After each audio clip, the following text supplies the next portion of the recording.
एक छोटे से गांव में अहमद और अली नाम के दो दोस्त रहते थे। वो दोनों हर वक्त एक साथ खेलते और स्कूल भी इकट्ठे जाते थे। अहमद बहुत मेहरबान और मददगार लड़का था, जबकि अली कभी-कभी दूसरों की मदद करने से घबराता था। एक दिन स्कूल जाते हुए उन्होंने रास्ते में एक बूढ़े बाबा को देखा, जो भारी थैला उठाने की कोशिश कर रहे थे। अहमद फौरन आगे बढ़ा और बोला, बाबा जी, मैं आपकी मदद करता हूँ। उसने खुशी-खुशी थैला उठाया और बाबा को उनके घर तक पहुंचा दिया। अली दूर खड़ा ये सब देखता रहा।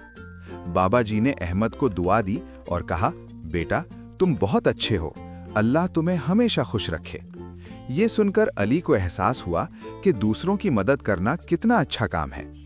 अगले दिन जब अली ने एक बच्चे को गिरते देखा तो वो फौरन उसकी मदद के लिए भागा।